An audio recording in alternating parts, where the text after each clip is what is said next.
Hello, I'm talking about conflict theories now and how diverging views are really present in the whole scientific community. Uh, we have two topics, IQ and language learning. And the higher the IQ, it is said that the better you are at learning a language. But that is not unanimous. You see, Brown 2007 sees that there is a positive relationship between IQ and language learning. Gabachi and Restager 2004 found that the relationship between IQ and comprehension is strong, reading comprehension. Other studies found no such relationship, so we just end up with all these conflict theories. Language aptitude. Number one, is there an ability or talent that we call foreign language aptitude? Of course there is. This is called FLA for short, foreign language aptitude. It's about a talent or ability on learning foreign language that differs between individuals. So there's a comparison here, relationship.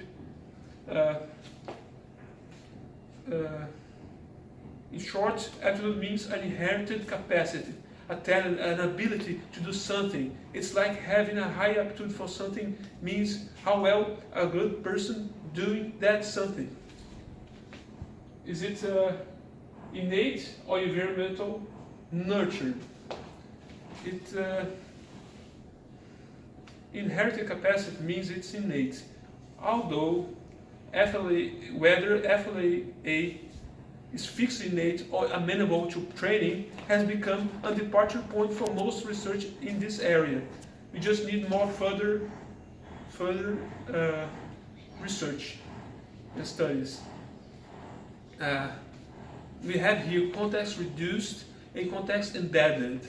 Context reduced, first it's in a formal teaching class context, a more conventional kind of teaching. Whereas context embedded is a natural place in an implicit learning. So explicit learning, implicit learning.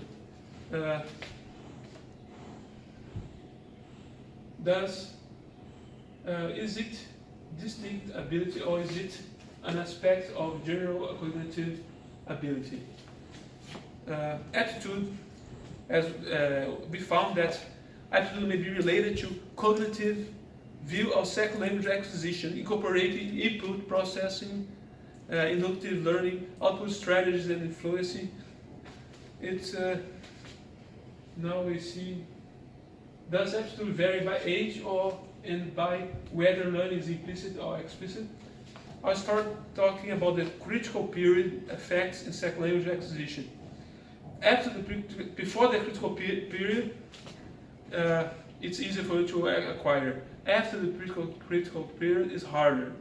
So you have here the individual differences in memory abilities contribute more to aptitude for pre-critical period, much more than the post-critical period. Working memory capacity is a good candidate for such a basic core ability that can contribute to language learning aptitude very early in later stages as well. IDs, or individual differences in cognitive areas, some are measured by traditional aptitude tests and contribute to implicit and explicit learning. Aptitude is relevant not simply for conventional explicit rule-focused teaching, but also when learning is implicit. Robinson, 1996, it's not here, but I see here, is found that language to learning in implicit conditions is at least as effective or as equivalent to do with implicit. Explicit and implicit, they are really at least as effective, as equivalent. Can aptitudinal factors be reliably measured? Yes, they can. They are components, and there are several. We have risk-taking behavior, we have memory efficiency, we have Intelligent guessing, we have several factors. All those factors are components of the aptitude, so they should be included in this area.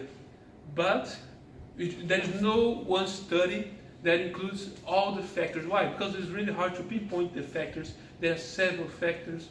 The weight of each factor is hard to compute. If so, are they predicted for foretell of success in learning a foreign language? Its factors surely have a role to play in the calculation of an aptitude. Why? Because the name already says they are factors. They compute in, they are needed, although one factor alone will not foretell the success. You need all the factors together to come up with success in learning a foreign language, predicted way of success in learning foreign language. So what makes exactly aptitude test different from intelligence test? You see here, first I would like to talk about the verifiable factors that make up aptitude. It's headed, this knack for learning is headed in the direction of a broad spectrum, which falls into intelligence realm, the realm of the intelligent concept. And so, by looking at this sentence utterances, we see that there is an overlap between intelligence and aptitude. Now we see 7. What exactly makes an aptitude test different from an intelligence test? Intelligence test is more broad, generical way, approach, and what else? It's more broad. It encompasses many different abilities. It's good in effect in all performance in all areas, not one area, all areas. It includes problem solving, memory, knowledge, ability to adapt, change environment. Aptitude tests, on the other hand, are designed to measure much narrow range ability. The IQ test, much different than the IQ test. The IQ test, general. Very narrow focus that limits what they are able to predict. If you have a partial prediction, you cannot come up with a bigger picture. What else? Array of tests. We have model named aptitude test, ML80. It was created in 1959. Here is next year, but it's 1959.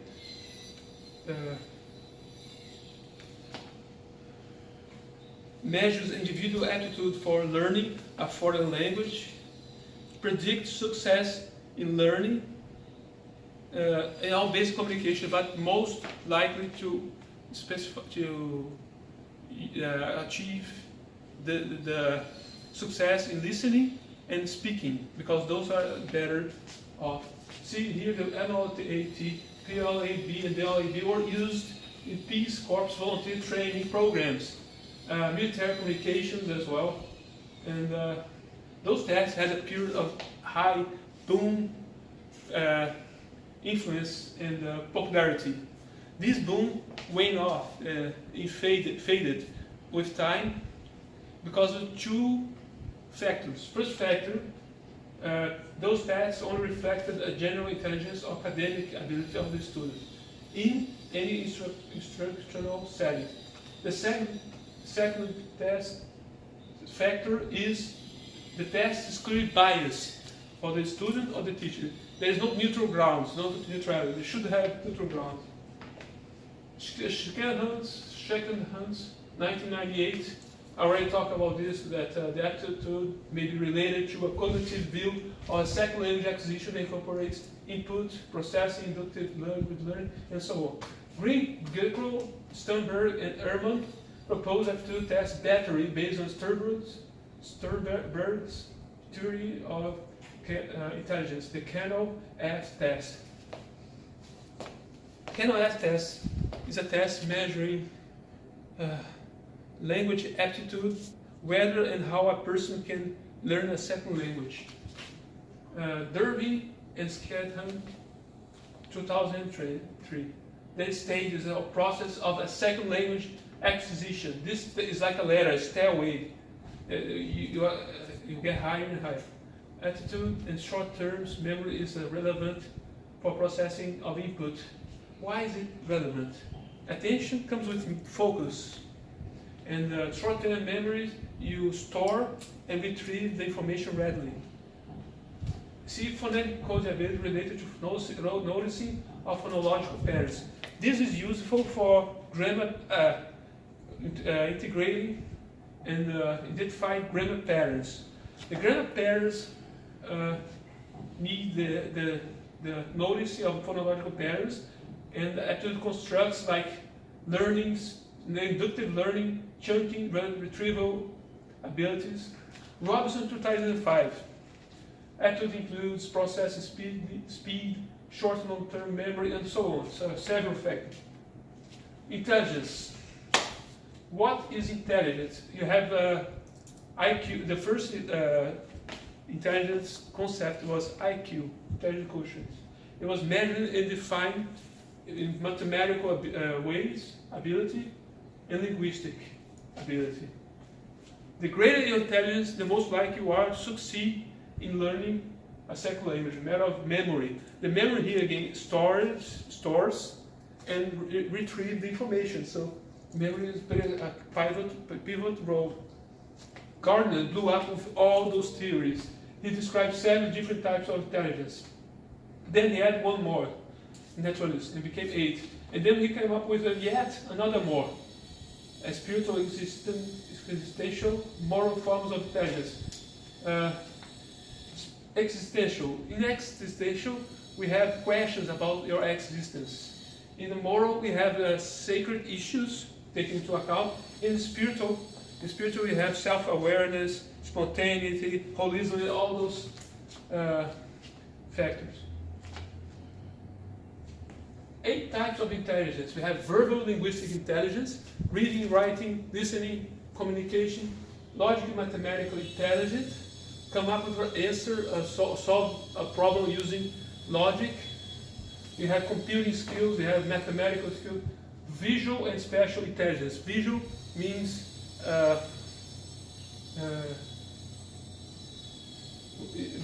means manipulating the image, altering the image, and spatial intelligence. Orientation means orientation of the body in space. Body kinesthetic intelligence. It's about your motor senses system, like activity, exercises, physical activities. Musical intelligence. Listening to music, rhythm. The rhythm is also important. Composing music, and all other areas that has to do with music. Naturalist intelligence is your sensitivity to animals, plants, nature, assume nature. Interpersonal. Interpersonal, you are able to relate well with other people, socialize, teamwork, collaborative kind of work. Interpersonal intelligence is your own mind, your brain, your world, your thoughts, your emotions. Now, at last, we have Goldman work on emotional intelligence. He creates EQ, emotional, at the seat of the intellectual functioning. What does that mean? At the seat means that is the most important factor yet of emotional intelligence. It is the most important factor in intelligence. Core emotions drives and control efficient mental or cognitive process. What are core emotions? Anger, love, anger, shame, and several. They all. Emotional mind is quicker than the rational mind. This is because emotion exists before the mind it exists. It gives the background, the context for the rational mind. Others suggest that intelligence may be a language-based, the foundation of intelligence itself. This is true. You see that intelligence needs a structure. It's a structure based in language. And for now, that's it. Tá bom?